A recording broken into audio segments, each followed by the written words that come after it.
Bismillahirrahmanirrahim. Assalamualaikum warahmatullahi wabarakatuh. Perkenalkan, kami mahasiswa dari Universitas Islam Negeri Alauddin Makassar, Fakultas Ekonomi dan Bisnis Islam pada Prodi Ekonomi Islam. Video ini dibuat untuk menyelesaikan salah satu tugas kelompok di mata kuliah Usul Fikih dengan dosen pengampu Andi Zulfikar Darussalam, MSI MHUM.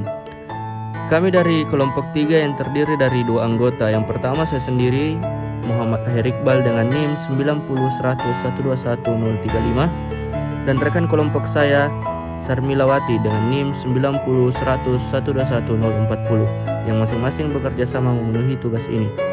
Dan untuk kalian yang ingin mendownload materi ini, linknya ada di description box di bawah ini.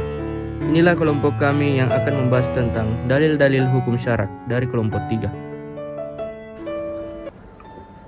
Latar belakang hukum syarak atau hukum Islam menurut ulama ushul ialah doktrin atau kitab syar'i yang bersangkutan dengan orang-orang mukallaf secara perintah atau diperintahkan memilih atau berupa ketetapan atau takrir. Sedangkan menurut ulama fikih, hukum syarak atau hukum Islam ialah efek yang dikehendaki oleh kitab syar'i dalam perbuatan seperti wajib, haram, dan mubah.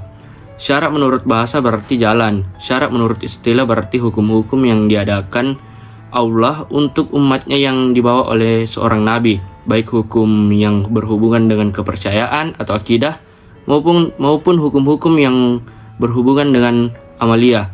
Menurut Prof. Mahmud Shaltut, mendefinisikan syariat adalah peraturan yang diciptakan oleh Allah agar manusia berpegang teguh kepadanya di dalam perhubungan dengan Tuhan, dengan saudaranya sesama muslim, dengan saudaranya dengan sesama manusia, beserta hubungannya dengan alam seluruhnya dan hubungan dengan kehidupan.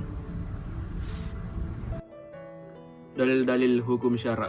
Istilah hukum syarak bermakna hukum-hukum yang digali dari syariat Islam. Berbicara tentang hukum syarak melibatkan pembicaraan tentang segala sesuatu yang berhubungan dengannya, seperti pembicaraan tentang hakim atau pembuat hukum, al-mahkum fih atau perbuatan manusia, dan tentang al-mahkum alaih atau mukallaf. Bismillahirrahmanirrahim. Assalamualaikum warahmatullahi wabarakatuh. Baiklah, di sini saya akan menjelaskan tentang pengertian dalil hukum. Dalam kajian ilmu usul fikih, ulama mendefinisikan dalil secara etimologi sebagai sesuatu yang dapat memberi petunjuk kepada apa yang dikehendaki. Adapun pengertian dalil secara terminologi adalah sebagai berikut. Segala sesuatu yang berdasarkan teori yang benar dapat menunjukkan bahwa adanya hukum syarak suatu perbuatan baik secara katla maupun secara zanni. Sementara itu, Abdul Wahab Khalaf mendefinisikan dalil menurut bahasa ialah sesuatu yang dapat memberi petunjuk kepada sesuatu yang lain, dapat dirasakan atau dipahami, yang sifatnya baik maupun tidak baik. Adapun kata hukum secara etimologi, al-hukum berarti mencegah atau memutuskan. Baiklah, materi selanjutnya yaitu dalil-dalil hukum yang disepakati. Sumber-sumber atau dalil-dalil yang disepakati ada 4, yaitu Al-Quran, Sunnah atau hadis, ijma, dan qiyas. Dalam usul fikih disebut mushadir al-syariat, usul al-ahkam atau adilat al-ahkam adalah dalil-dalil syariat yang darinya hukum-hukum syariat yang digali. Berikut pengertian dari Al-Quran. Al-Quran adalah kalam Allah yang diturunkan kepada Nabi Muhammad SAW. Apabila tidak diturunkan kepada Nabi Muhammad SAW, maka tidak dapat disebut sebagai Al-Quran. Sebagaimana seperti wahyu Allah yang diturunkan kepada Nabi Daud alaihissalam, yaitu kitab Zabur, kepada Nabi Musa alaihissalam, yaitu Taurat, kepada Nabi Isa alaihissalam, yaitu Injil. Memang itu termasuk kalam Allah, tapi tidak bisa disebut Al-Quran karena tidak diturunkan kepada Nabi Muhammad SAW. Yang kedua yaitu sunnah atau hadis. Bisa berarti perilaku sirah, jalan atau tarikah, kebiasaan atau ketentuan. Sunnah dalam pengertian ini bisa mencakup sunnah yang baik, yaitu sunnah hasanah, maupun sunnah yang buruk atau sunnah qabihah. Dalam pengertian ini, Al-Quran menyebutkan dengan sunnah sunnah yang telah diturunkan oleh Allah Subhanahu wa taala kepada orang-orang terhadapnya. Istilah sunnah juga terdapat dalam teks hadis yang mencakup pengertian sunnah yang baik dan sunnah yang buruk.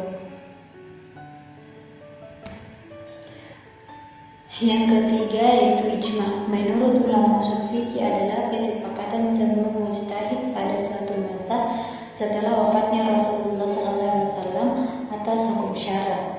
Mengenai suatu kejadian, ijma secara etimologi diartikan kesepakatan atau al-ittifaq atau konsensus. Kemudian selanjutnya itu kias. Kias secara bahasa, kata kias berasal dari akar kata kasa yakisu kiasan, yang artinya pengukuran. Para ulama usul fikih mendefinisikan kias dalam redaksi yang beragam namun memiliki makna yang sama. Menurut istilah, kias adalah menyamakan sesuatu yang tidak memiliki nas hukum dengan sesuatu yang ada nas hukum berdasarkan kesamaan ilat atau kemaslahatan yang diperhatikan syara. Kias juga dapat diartikan sebagai kegiatan melakukan padanan suatu hukum terhadap hukum lain. Kesimpulan, secara garis besar, hukum syara adalah seperangkat peraturan tentang tingkah laku manusia yang ditetapkan dan diakui oleh satu negara atau kelompok masyarakat, berlaku dan mengikat untuk seluruh anggotanya. Perbedaan perselisihan di kalangan dua kelompok antara ahli usul fikih dan ahli fikih terlihat pada sisi dan arah pandangan. Usul fikih yang memiliki fungsinya adalah mengeluarkan hukum dari dalil memandangnya dari segi nas syara yang harus dirumuskan menjadi hukum yang terinci. Sedangkan ahli fikih yang fungsinya menjelaskan hukum yang dirumuskan dari dalil memandang dari segi ketentuan syara yang sudah terinci. Mungkin itu saja yang dapat kami paparkan, kurang dan lebihnya mohon dimaafkan. Wabillahi taufiq wal hidayah. Wassalamualaikum warahmatullahi wabarakatuh.